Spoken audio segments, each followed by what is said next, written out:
What did he know and when did he know it? That's the question many are asking about President Obama after the Five's bombshell report last night about how back in October, Mr. Obama said it was basically impossible to rig the presidential election. Obama said this despite learning in August that Russia was in the midst of a sophisticated cyber campaign aimed at influencing the election.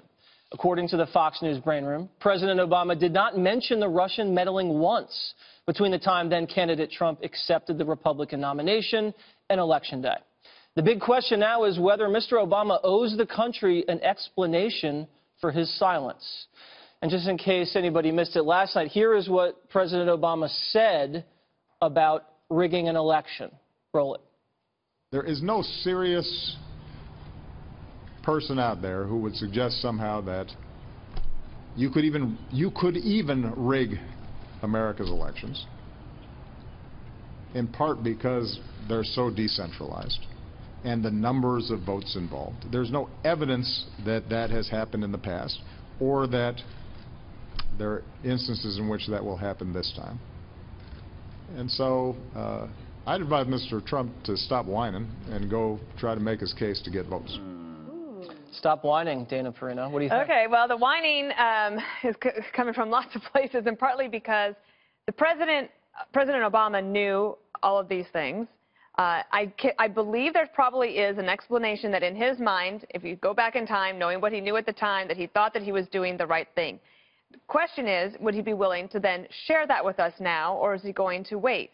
He wasn't shy last week when he decided to comment on the Republican health care bill. Right. He wrote the Facebook post about it. So it's not that he's unwilling to engage in public debates. And I actually think on this one, it's not a debate. I just think that people would like to know what he was thinking, what he knew, because now at this point, everybody is on the same page that Russia tried to meddle in the election.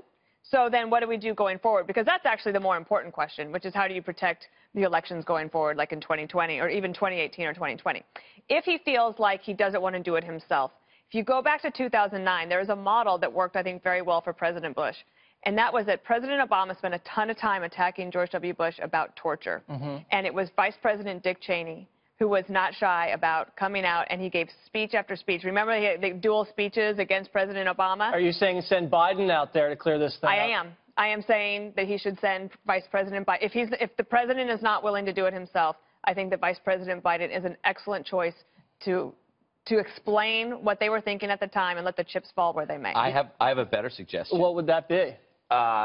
They should appoint Mitt Romney to look into the Russian connection, since it was President Obama who mocked the candidate Romney when he brought up Russia. It's what he said the 80s called, they want their foreign policy back. Exactly. And now you know, President Obama, we know he didn't speak up because he painted himself in a corner.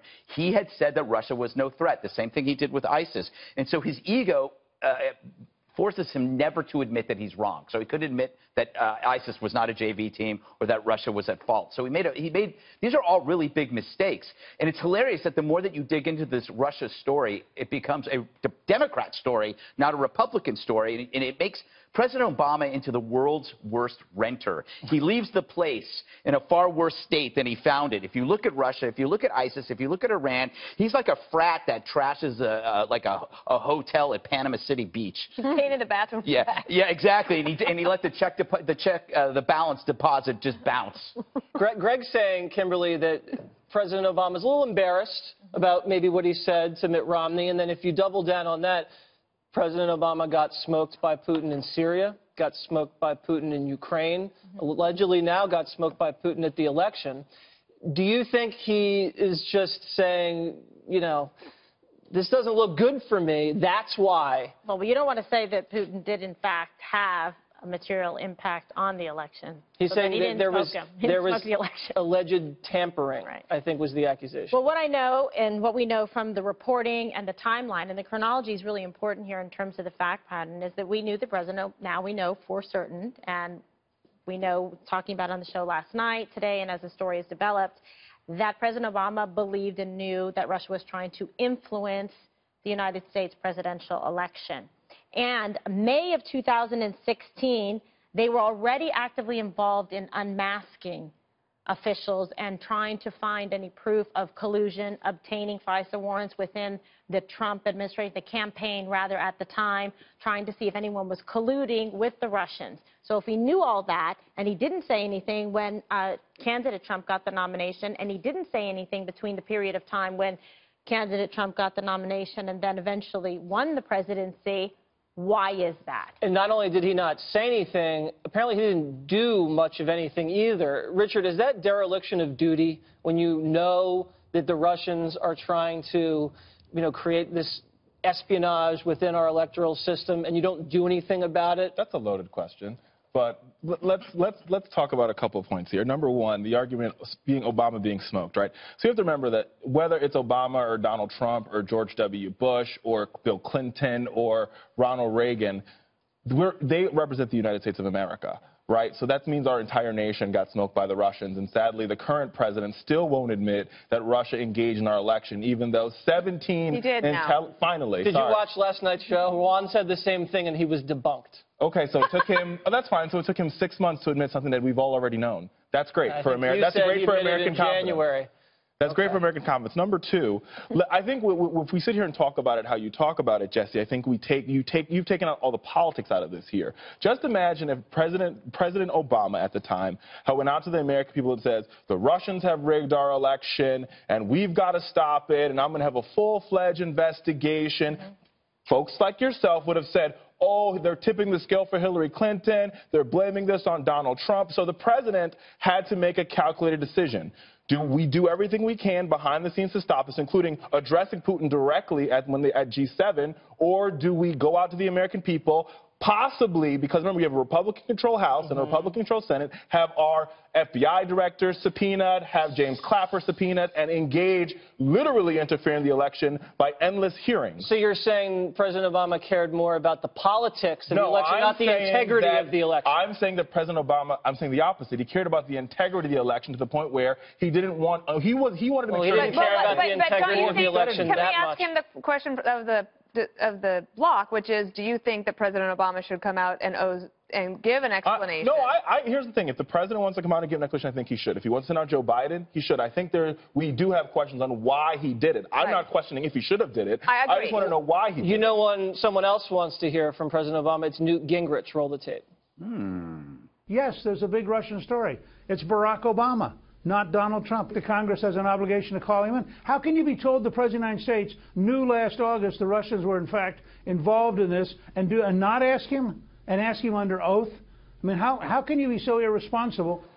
What do you think the chances are of Barack Obama testifying under oath on Capitol Hill? Unfair. He's right now engaged in the greatest vacation ever. He was on David Geffen's yacht. Yeah. Richard Branson's private island. Yeah, Necker Island. He's now in Indonesia. He's in Indonesia at Four Seasons. He's not coming back, not with all those dogs. I mean, I thought... that, ouch. Because hey, he wrote about it. Dogs, yeah. He wrote about it. He did write about that.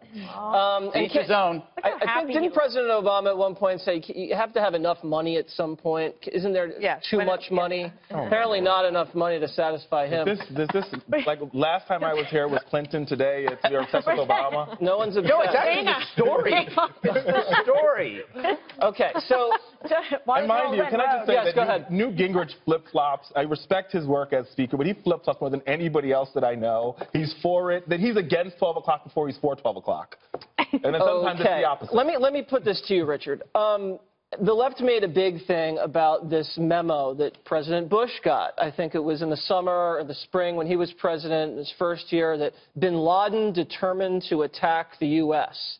And then 9/11 happened. And he got killed for that memo. Now, it looks like President Obama, for about 6 months, was receiving very, very detailed memos and intelligence about actual Russian interference and meddling attempts in the U.S. election. and did nothing about it. What's the difference? I wouldn't say that he got killed. I think people ask questions like they're asking about Russian meddling. And what happened was, wait a minute, I'm glad you brought that up. I'm glad you brought that up because you know what the Senate did then? They appointed a select committee of people outside of Washington to figure out what happened. And then they released a book, okay, so Romney a 400-page book called the 9/11 Commission to tell the American people what happened. So Donald Trump has stifled a commission, and he has muddied the water on Russia completely, period. Okay, Kimberly, would you like to respond? I would like to see through these murky waters. Yes, here's the thing. We're looking for 10 minutes of explanations. President Obama did not say anything about it because he thought HRC was going to get the new commemorative coin, the Franklin plate, as the next president of the United States, and no need to upset that outcome that they thought was predetermined.